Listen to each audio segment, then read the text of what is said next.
Bonjour mes amis, comment allez-vous? Ça va? Last week video நீங்கள் எல்லாரும் பார்த்துருப்பீங்க. அந்த வீடியோ உங்களுக்கு ஹெல்ப்ஃபுல்லாக இருந்திருக்கும், இன்ட்ரெஸ்டிங்காகவும் இருந்திருக்கும். நிறைய பேர் கேட்டீங்க எனக்கு உங்களுக்கு அந்த ஃப்ரேசஸ் ஸ்க்ரீனில் போட சொல்லி, அதை மாதிரி உங்களுக்கு ஸ்க்ரீன்லேயும் அந்த ஃப்ரேசஸ் போட்டிருக்கேன்.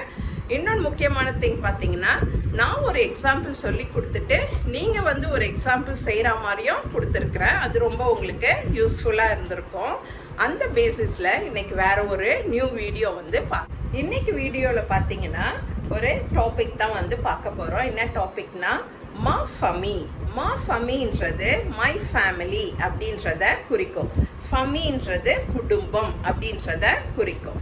இப்போ மான்றது இந்த இடத்துல ஃபெமினைனா, இங்கே ஃபமி அப்படின்ற வேர்டு ஃபெமினைன்றதுனால நான் மா ஃபமி அப்படின்னு சொல்லியிருக்கிறேன். அது மை ஃபேமிலி அப்படின்றத குறிக்கும். ஃபேமிலியில் பார்த்தீங்கன்னா நிறைய பேர் இருப்பாங்க இல்லையா?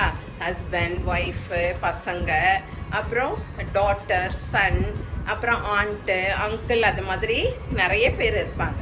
இப்போ இந்த மா ஃபமியை நான் டிவைட் பண்ணியிருக்கிறேன். அதில் ஃபர்ஸ்ட் ஃபமியில் முக்கியமாக இருக்கிற 4 பேரை பற்றி இன்னைக்கு பார்க்கலாம். அவங்கள எப்படி நம்ம சொல்கிறது அப்படின்றத பார்க்கலாம். பார்த்தீங்கன்னா ஃபாதரை மோ பேர் அப்படின்னு சொல்லணும். எப்படி சொல்லணும்னா மோ பேர் அப்படின்னு சொல்கிறோம். மை ஃபாதர் அப்படின்றத குறிக்கும். நெக்ஸ்ட்டு மதர், மா மேர் அப்படின்னு சொல்லணும். எப்படி சொல்லணும்? மா மேர் அப்படின்னு சொல்லணும்.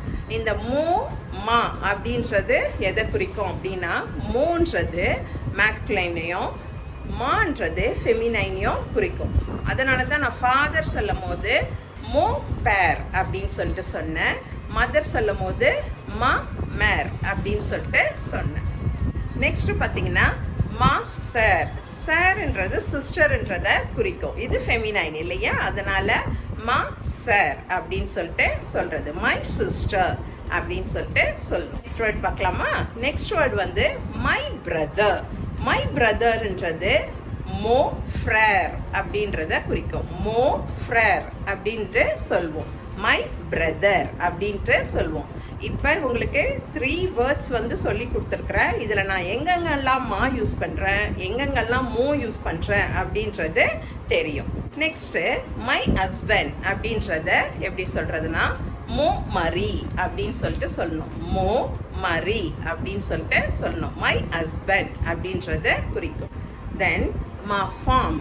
மா ஃபார்ம் இந்த இடத்துல பாருங்க, ஃபார்ம்ன்றது 2 மீனிங்கு. அந்தந்த கான்டெக்ட் தகுந்த மாதிரி நம்ம யூஸ் பண்ணணும். ஃபார்ம்ன்றது உமன்ன்றதையும் குறிக்கும். அடுத்தது ஸ்பவுஸ், அதாவது ஒய்ஃப்ன்றதையும் குறிக்கும். இப்போ ஃபமியை பற்றி பேசும்போது அந்த இடத்துல மா ஃபார்ம் அப்படின்னு சொன்னால் அது ஒய்ஃபை குறிக்கும். ஹஸ்பண்ட் மா ஃபார்ம் அப்படின்னு இன்ட்ரடியூஸ் பண்ணுறாருன்னா அது ஒய்ஃபை குறிக்கும். நெக்ஸ்ட் வேர்ட் பார்த்தீங்கன்னா மை சன் அப்படின்றத மோ ஃபீஸ் அப்படின்னு சொல்றது. எப்படி சொல்றது? மோ ஃபீஸ் அப்படின்னு சொல்றது. மை சன் அப்படின்னு சொல்றத மோ ஃபீஸ் அப்படின்னு சொல்லணும். தென் நெக்ஸ்ட் வேர்ட் பார்த்தீங்கன்னா மா ஃபீ அப்படின்ட்டு சொல்றது. மா ஃபீன்றது மை டாட்டர் அப்படின்றத குறிக்கும். மா ஃபீ அப்படின்றது மை டாட்டர், என்னுடைய பொண்ணு, என்னுடைய மகள் அப்படின்றத குறிக்கும். இன்னைக்கு மா ஃபமின்ற ஒரு டாபிக் எடுத்து அதில் வர வேர்ட்ஸ் எல்லாம் உங்களுக்கு சொல்லி கொடுத்துருக்குறேன். இந்த வேர்ட்ஸ் நம்ம டெய்லி நம்மளுடைய ஃபேமிலியில் இருக்கிறவங்கள தெரிஞ்சுக்கிறதுக்கு உங்களுக்கு ரொம்ப யூஸ்ஃபுல்லாக இருக்கும். இதை நீங்கள் ஸ்பெல்லிங்கோட நல்லா படிச்சுக்கோங்க. என்னென்னலாம் சொல்லி கொடுத்துருக்குறேன் இன்னைக்கு உங்களுக்கு: மா ஃபமி, மோ மரி, மா ஃபார்ம், மோ ஃபீஸ், மா ஃபீ, மா மேர், மோ பேர். இந்த பேசிஸில் செகண்ட் டாப்பிக்காக நம்ம இன்னும் கொஞ்சம் பெரியவங்களை பற்றிலாம் பார்க்கலாம். நம்ம ஃபேமிலியில் இன்னும் கொஞ்சம் பெரியவங்களாக இருப்பாங்கல்ல, அவங்களெல்லாம் எப்படி சொல்கிறது அப்படின்றத நம்ம செகண்ட் டாப்பிக்காக பார்க்கலாம். Thank you for watching this video. Please subscribe to Jojoe Dasse. இன்னைக்கு சொல்லி கொடுத்த இந்த டாபிக் உங்களுக்கு இன்ட்ரெஸ்டிங்காக இருந்திருக்கும். மை ஃபேமிலியில் இருக்கிறவங்கள எப்படிலாம் சொல்லலாம் அப்படின்றத நீங்கள் கற்றுட்டு இருப்பீங்க. Please subscribe to Jojoe Dasse. Dream it, wish it, and do it.